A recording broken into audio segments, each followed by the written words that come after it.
Hi, I'm Kelly Fry. We are here today with Mike Boss of Oklahoma Outreach and Chase Morgan. Chase is one of the first graduates of Oklahoma's first sober high school, right here in Oklahoma City. Mike, you're a founder of Oklahoma Outreach. Tell us a little bit about what you do and what the program is. Well, in 1991, we formed an outpatient group and we called it Oklahoma Outreach. It was primarily for drug and alcohol counseling for young people in trouble with chemicals, ages 12 to 30. And we began working in that program for probably about 10 years and realized the need of a sober high school for kids coming home through treatment, post-treatment.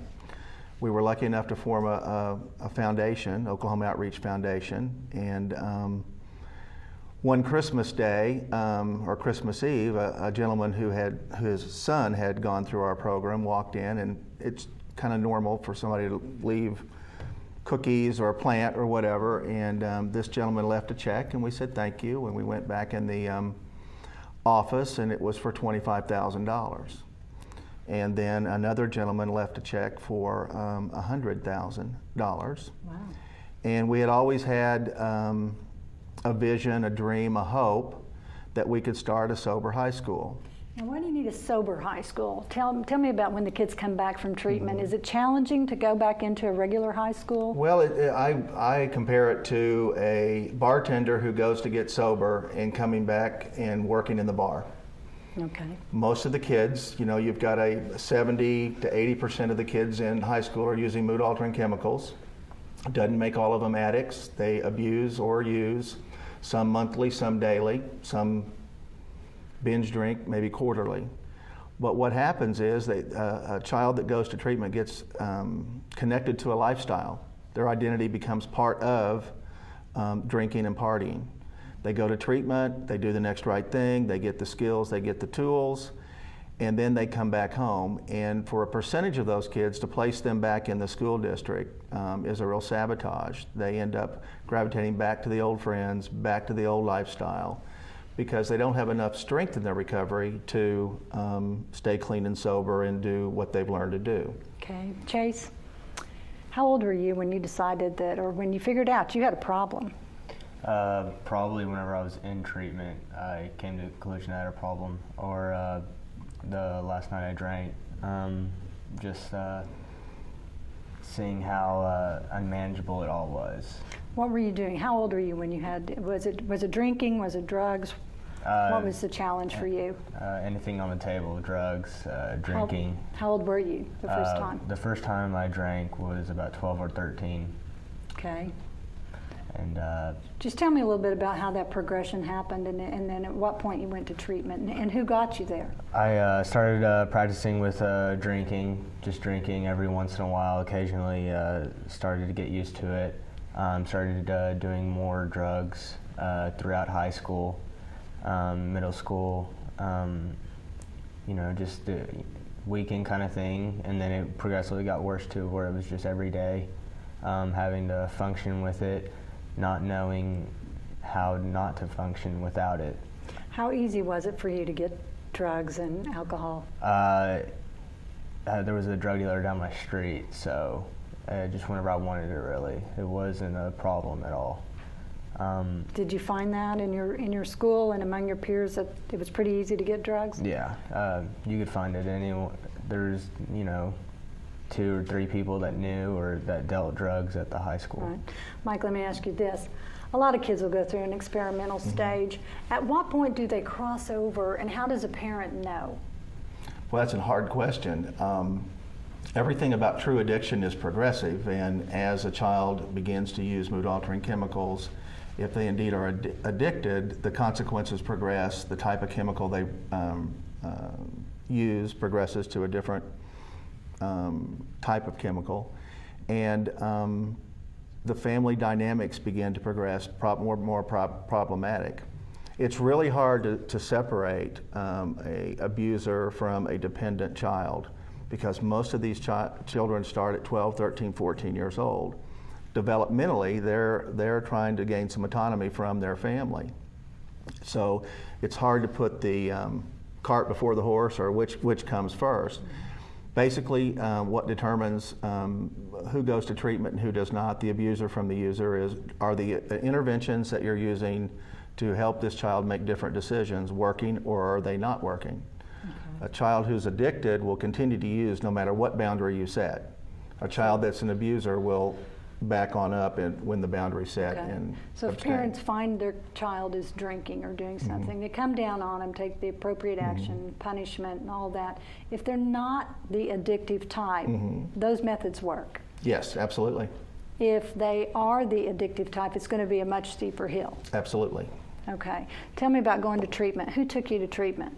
It was a Friday night, and I was just going in for a counseling session the last time I drank, my mom found me intoxicated, and that Friday I was going in for a counseling session to talk about my punishment. Normally it was just getting the car taken away for a couple weeks or something like that, and comes to it that I was having an intervention with my mom and my counselor. They asked me what my punishment should be, and I, gave a small little punishment, and it came down to the conclusion that I was going to Hazel Street Recovery Center. My mom already packed my bags for me. It was a shock. It was a very big shock, and I was planning on saying bye to everyone, all my friends and family and whatnot, but that wasn't the case. We were driving there as soon as we left the counseling service. What kind of frame of mind were you in? Were you mad? I was mad. I didn't talk to my counselor. I wasn't talking to my mom the whole ride to Texas. It was, I was mad. Okay.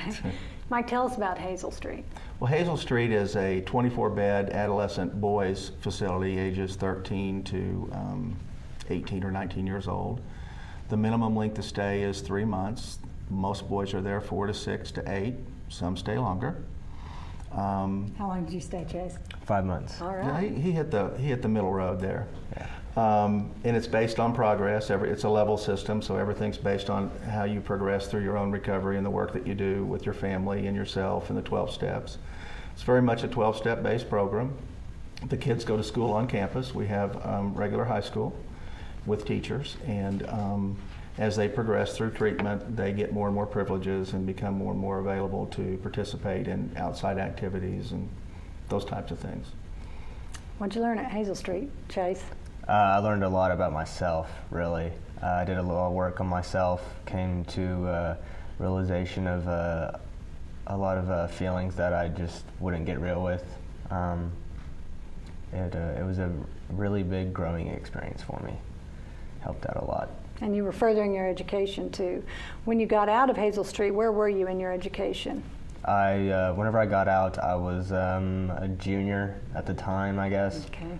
I did some class in Texas through the Texas High School through Hazel Street, and as soon as I got out, a week later, I guess, I was at the Recovery High School.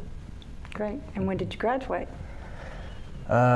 This January, actually. So congratulations. Thank you. It was a powerful moment. Yeah. Absolutely. Tell us a little bit about who comes to see you, Mike. Who's at Oklahoma Outreach? I mean, is it desperate parents? Is it kids who don't think they have a problem?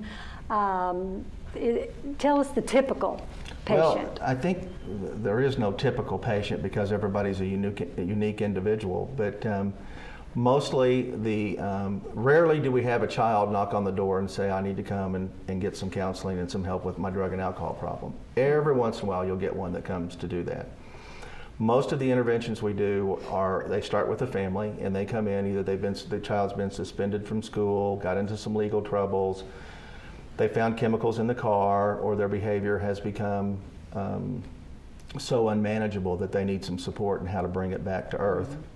And so they come in and they do an assessment, and we try and help them determine what's getting in the way of their child succeeding. And if it is indeed chemicals, then we develop a plan to work with the child and the family to help get in the way of that. Right. Most parents need help with boundaries. They need help with a belief system that a child at 15, 16 can have a problem with drugs. A lot of times we get parents who have been there, done it. So, they say, well, I did it when I was in high school. and I aged out of it. Is that very common right now? Do you hear that a lot? I hear that an awful lot. All the time. Is it, I've heard people talk before about, they'll say, well, you know, I may have smoked pot in high school, but today drugs are different. They're stronger. I mean, is there any belief in that? No, there's some truth to, one, they're stronger, and most baby boomer parents, if you will, didn't start smoking pot at 12 or 13. So developmentally, we're talking about a completely different. How does that impact your development? Well, it basically sabotages your development emotionally.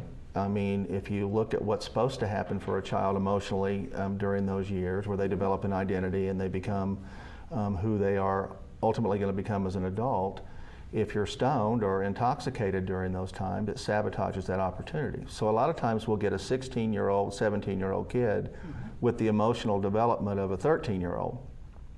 And of course, if you take that a little bit further, if you get somebody that started at 13 or 14 years old and they're 28, they get clean and sober, how old are they emotionally? About 13 or 14. Now they've developed some skills around to hide all that, but underneath they still throw the tantrums, they still do the things that a 12 or 13-year-old would do. Right. Okay, I picked on you, Chase. Now I'm going to pick on you. How'd you get into this business? Well, I got into this business through my own recovery. I got sober in 1983, and when I went to treatment at Veterans Hospital, because I was broke and had no money, I made a decision that I wanted to work with others and become a counselor. And then I became a counselor and worked. My first job was at drug recovery in Oklahoma City, and they hired anybody, so they hired me. That's where I developed my skill, went on to work in hospitals. But all along, I wanted to work with kids because I was the same maniac these guys were when I was a kid and had my first mood-altering chemical around 12, 13 years old. And the rest just unfolded. There was a need for an outpatient office. There was a need for a treatment center. And then, 3 years ago, we started a girls' treatment center. Right. Four Winds Ranch. And where is that? That's in Guthrie, Oklahoma. Okay. And now the biggest need for us, I think, is, the treatment centers are certainly a need and they're well established and developed, but the foundation, it's a different model of helping the community because it is nonprofit. Right. And we try not to refuse anyone.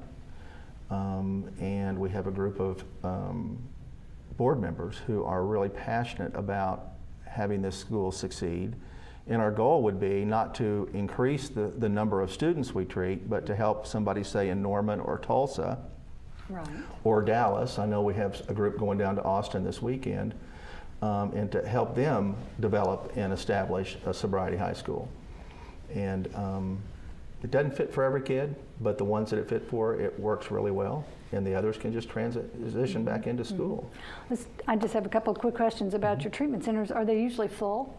We're in a, it depends a lot on the economics because we're not funded by any state or federal funds. They stay pretty much full, and at times there's a waiting list. Towards the end of the summer, they slow down, and then after the first month of school, we get full.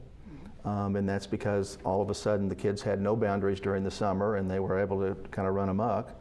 And then they get back into school and they can't live within the boundaries of the school and the curfews and whatnot. Right, right. Now let's talk a little bit about expenses. It's expensive. It's very, very expensive. How do parents pay for that? Well, a lot of parents are covered under health care insurance. Some parents choose to use part of their college fund for their children. Other parents look at it like, well, I can either get a car or I can send my child to treatment. There are student loans available for kids to go to treatment. It's the interest rate's a little bit high in my opinion, but a lot of parents do that. And a lot of the kids we get from California and other parts of the country, that's what they choose to do. But it comes down to oftentimes a life or death situation. Well, you don't make a recommendation for somebody to go to treatment just because they're having a bad day. You try and give them as many options as you can for them to succeed, just like Chase was talking about. There's, okay, I'm gonna give you this opportunity. I'm going to give you this opportunity. And finally, you run out of opportunities. And if the parents are doing their work, they're learning how to set the boundaries to figure out when enough is enough. And so at that point, yeah, it is kind of a life and death situation. And we lose kids every year to the disease of chemical dependency. And it's a sad thing. And you just have to get your head wrapped around that to really understand what needs to happen. Right. Is there any drug that you're seeing a rise in right now? Is it across the Oh, board? prescription drugs right now seem to be the deal. Parents, grandparents, Loratabs, kids consistently seem to find a way to steal the prescription meds, the internet, and then you have the same old drugs that have been around forever, the marijuana, the alcohol. Most kids start with tobacco products, and then they work their way on up to other drugs. Mm-hmm. The difficulty with prescription drugs is kids don't know what they're taking. They don't know how much to take, and one of the common things is at a party they take a bowl, and each kid brings a bottle of prescriptions. Nobody knows what they are. They put them in a bowl, and then they pass them around, and everybody takes time taking a pill. We've had several kids die as a result of not knowing what they were taking, overdose, that type of thing. So parents really need to be aware of their prescription medicines. I know of a lot of kids that go visit friends, and the first thing they do is ask to go to the restroom, and they check out their medicine cabinet. Kids will bring those to school. They'll no more, and the man in the moon have an idea of what they're giving away, and they will do that. How about socioeconomics? All you have a lot of money. Can this happen to you? If you're you poor, know, can this happen to you? Who do you see? We see all spectrum of people who can't pay, people who could pay forever. This illness affects all types of people. So it really doesn't matter if you have money, you don't have money. It doesn't matter where you are in that continuum of economics. It will happen. It has a different flavor to it, only because a lot of kids that we see anyway feel real entitled to a lot of things, and we're living with a generation of kids that really do feel entitled. They should have this, they should have that, and I think that feeds addiction. Mm-hmm. But you know, it knows no boundaries. Addiction knows no boundaries. It doesn't matter if your family's a church-going family or if your family comes from being an atheist. It will happen if you're not careful. Well, congratulations to you. Tell us a little bit about what you're doing now. Since I've graduated, it took me a while to start college for the fall semester, and so I had a little break, and then I just had finals today for summer college at OCOKC, just a couple basics, and fortunately there's been a gentleman who wants to pay for my full 4 years of college. Wow. As long as I stay sober and keep my grades up, and that's quite a gift. Oh, it's still, you know, a shock to me, but it's great. And what do you want to major in? Too many things, you know. Maybe this field or something else. I don't know yet. We'll see. So. Okay. Well, thank you both so much for coming in. Thank you for having us. Let's see it.